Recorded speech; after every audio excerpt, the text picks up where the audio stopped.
Hey, RJ. Hello. How are you doing? Good. How about you? Yeah, good. Good. Finally been able to do some more development lately. Ah, Yesterday. nice. I've also installed something, you're going to hate it, but it actually really helps me. It's called the Rescue Time. Have you heard about that one? Uh, It like tracks what you're doing on your computer and categorizes it as it's yeah. productive or not, you know? Yeah, I've seen this. What are you? Mostly unproductive? Actually, I'm at like 80%. Okay. Um, yeah, I've Yeah. seen this. Yeah, but I remember when I was at university and definitely like in the past, I had 40% productivity or something like that. But it's kind of subjective, right? Because you could be productive and be on Facebook if you like, depending on what you're doing, right? Sure. Yeah. So, I mean, it's not to be taken literally. Yeah.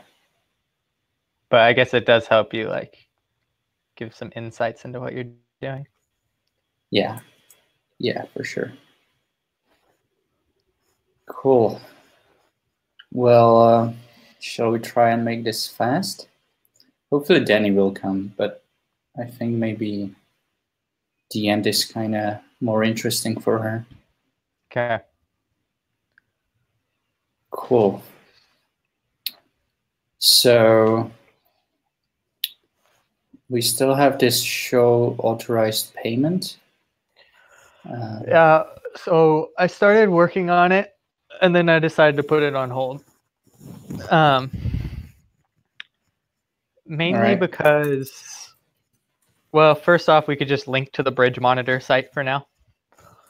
But there was kind of like, because like these authorized payments are on the other network, and so, I mean, the way the DApp works right now, like when you withdraw a milestone, it goes to the other, like it withdraws within the same transaction, which works fine, which would be is good for being able to match up the transaction, because like on the home network, the authorized payment has a reference to the transaction on the foreign network, but that transaction, it could just be any withdrawal. It doesn't have to be a milestone, right? Like 90% of the Yeah. cases at the current time, it is the same, or it's linked through a milestone, and we'd be able to find like a milestone within that, like an action that happened on a milestone within the same event.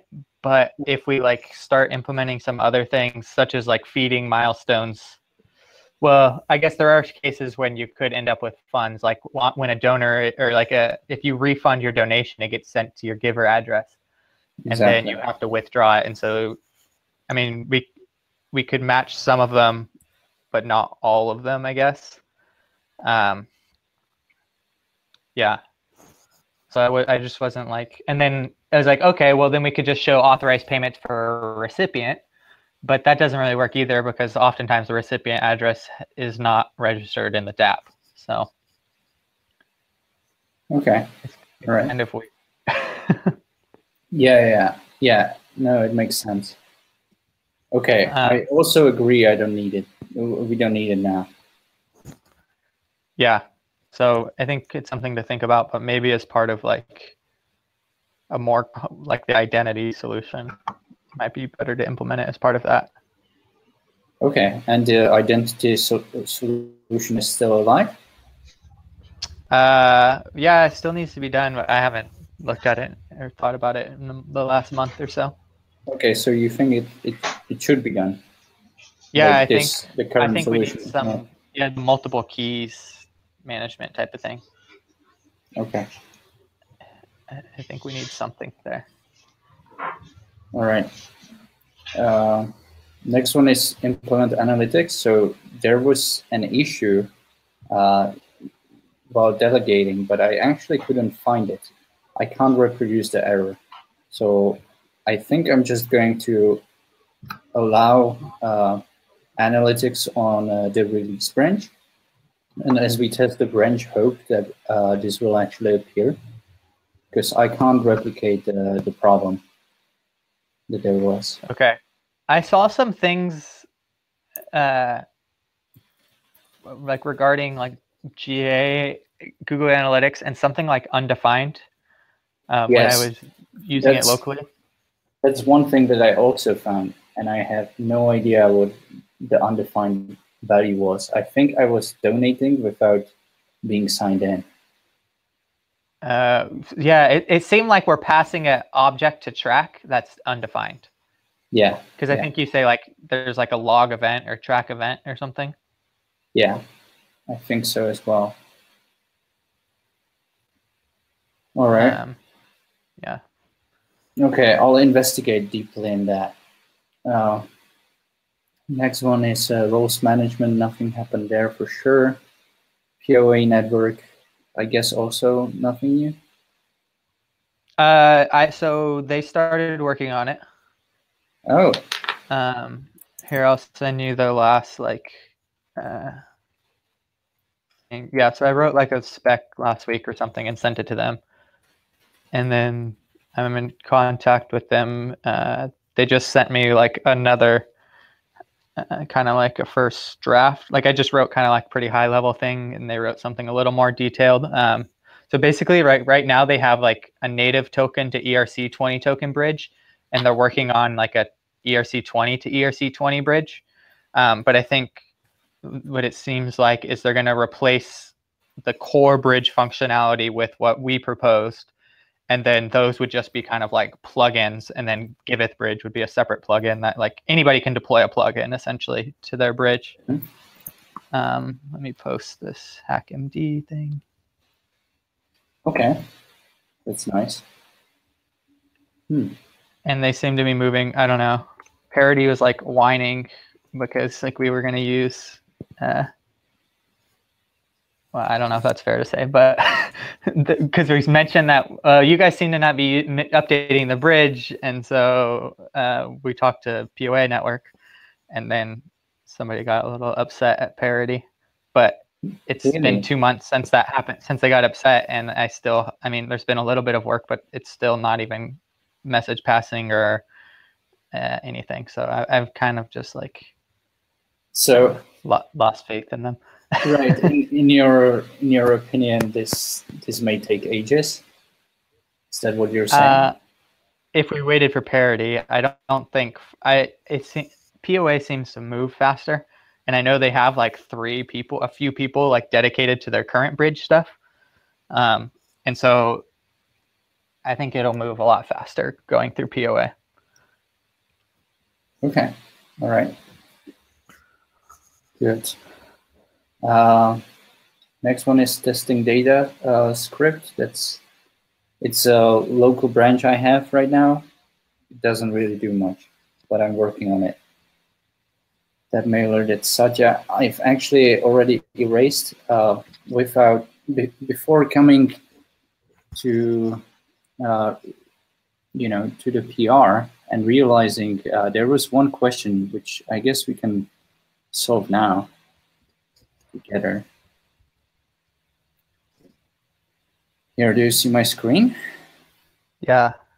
I fixed everything except for this pending amount here, because as far as I understand it, the amount remaining and pending amount remaining should always be the same, unless there's a new donation that is coming through and is not mined yet, right?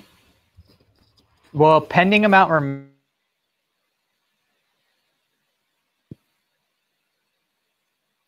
the donation. As soon as it's been mined, we get rid of pending.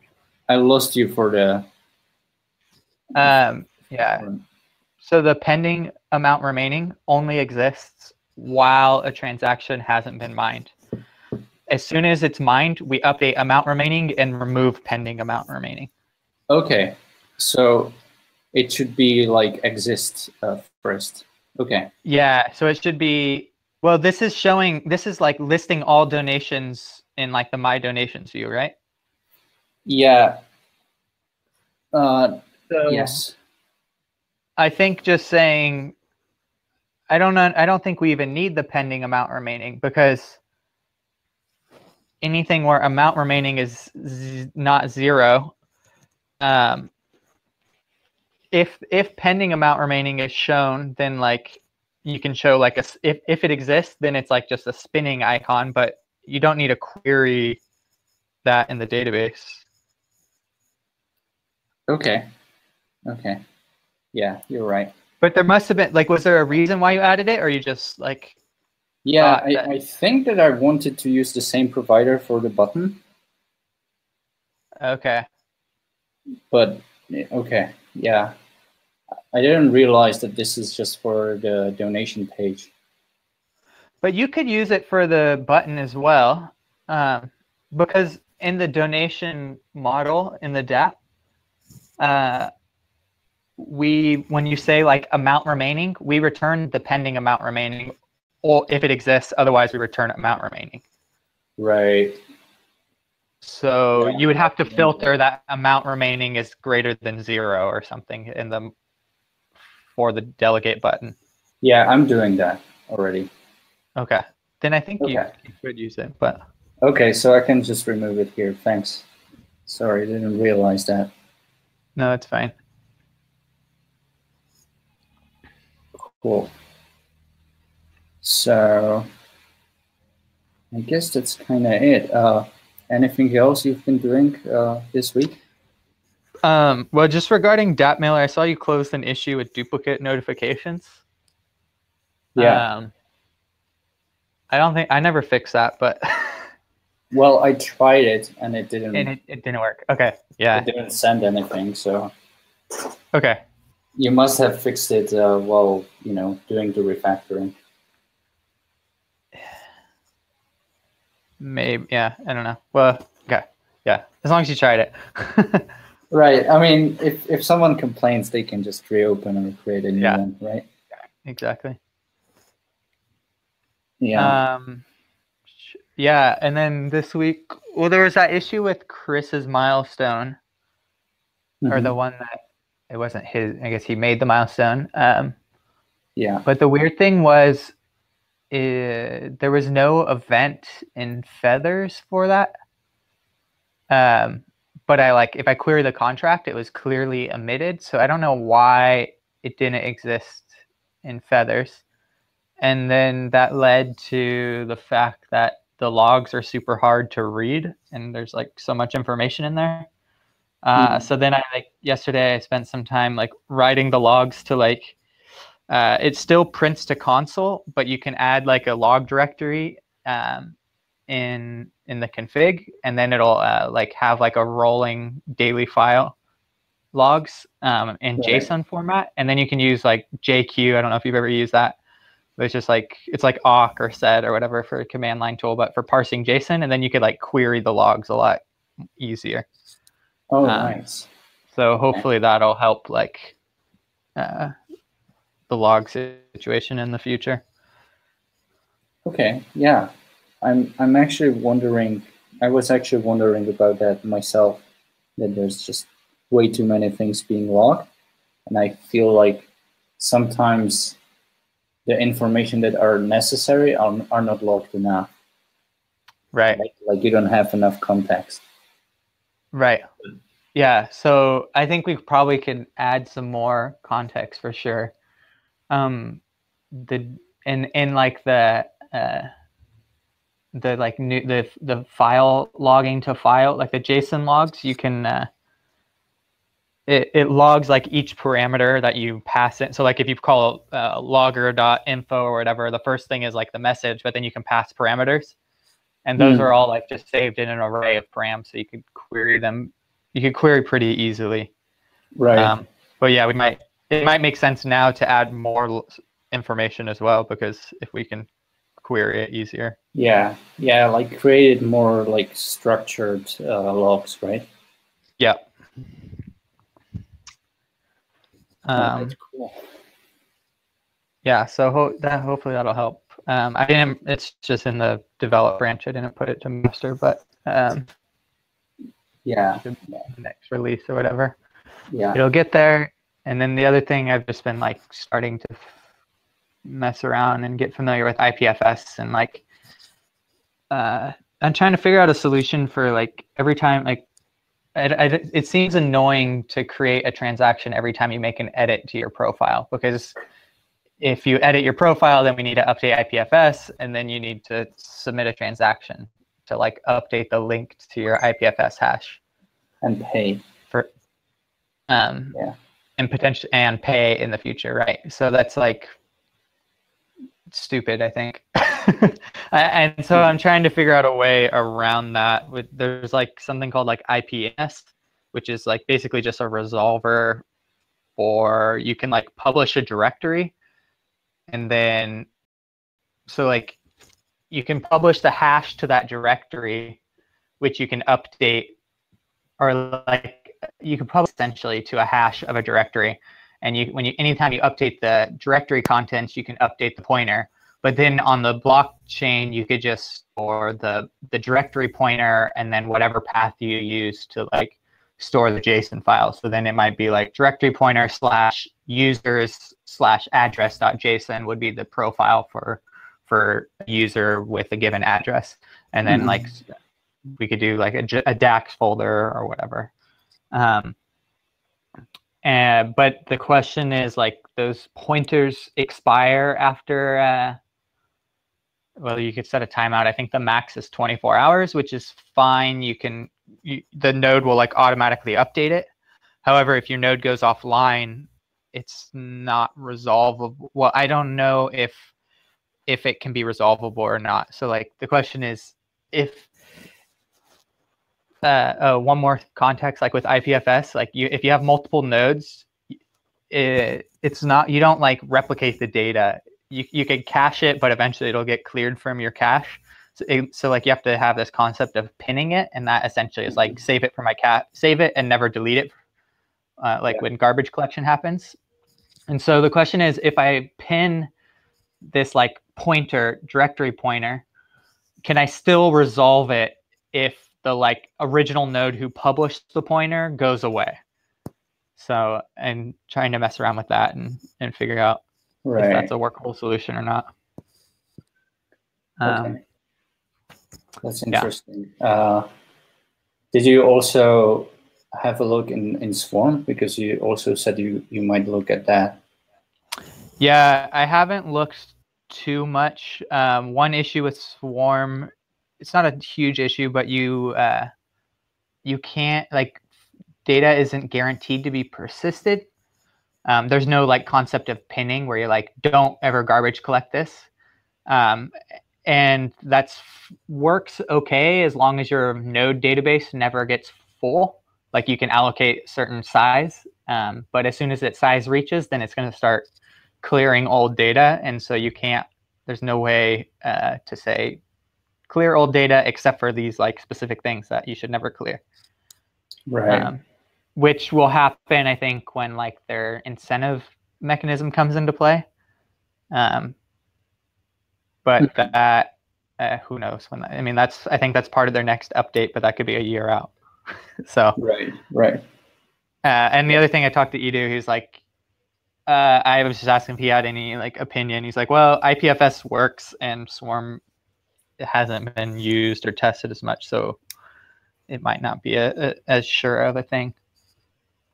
Yeah. Okay. All right. I guess we should stick with IPFS then, because Swarm City actually uses it. Yeah, and they're like happy. building that consortium thing. Yeah. Yeah, and they're really pushing for everything to be ready before DEF CON, so we can kind of depend on there being a solution before DEF CON and it being a IPFS solution. Right, and Audrey, I think, is starting to work on that now. So. Okay. Because I think Edu was kind of working on it, but he's got DApp node. So. Yeah. Cool. Anything else? I don't think so. All right. So I proposed that well, it's scheduled anyways, but we should do another release this weekend. So I think if you want to push something in, you have time until Friday. We can do a slow one. We can. I don't think there are any crucial features that need to happen before Monday. So we can discuss next Wednesday whether we actually move to master. Does that sound good? Sorry, I missed part of that. Is not moving everything to master, just moving partial things? Moving everything to master. That still stands, but we don't have to do it in a rush, because last week we were doing it in rush. Oh, right. Fixing stuff. Yeah. This week we can wait until next Wednesday when we reevaluate, right? That's what we usually do. Yeah, that sounds good. And if nothing's broken, then move. Cool. Cool, because then after Friday, I'm not really available for a week or something. You're leaving next Friday or this Friday? I'm leaving next Friday. Okay. Cool. So the next one is, I guess, fireside chat. And I'll start with the second one, which is call with Satya on Friday.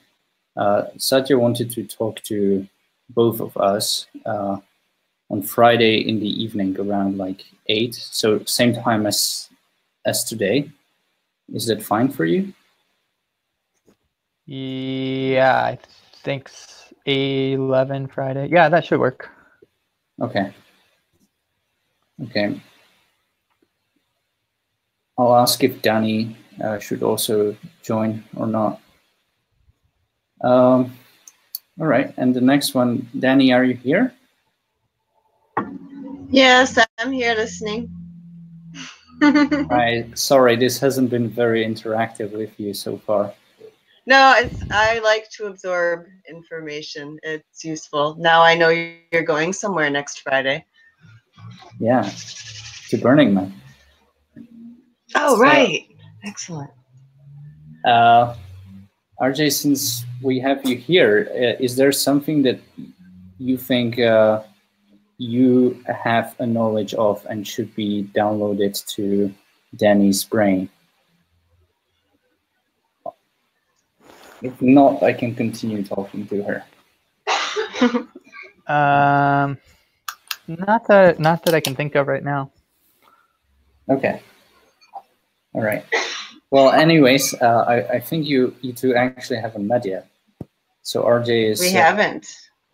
RJ is the person who's the tech genius behind the smart contracts and you know, the whole DApp that it actually works, because the rest of us, we try, and when we run into issue, we write to RJ and RJ fixes it. That's how it works here. Great. Sounds. And where are you? Where are you, RJ? Physically? I'm in Oregon. Oh, beautiful. Yes. I'll be headed that direction to Washington in 3 weeks. Oh, nice. Where are you located? At the moment, I'm in Florida. Okay. But I'm mobile, so Washington is where my home base was for the last 11 years. Okay. Nice. Great. Well, it's wonderful to meet you. Thank you for all you're doing. I'm excited to see how I can be of help. But for right now, it's mostly just learning as much as I can so that that's clear. Yeah, that sounds good. All right. Well, RJ, you can continue being here, or you don't have to. But I think I'm going to talk to Danny a little bit more about where she can find stuff and, you know, the Google Drive and stuff like that. Okay. Yeah, I think I'll head off, but it's good talking to you. And we'll see you on Friday, I guess. Nice. Yeah.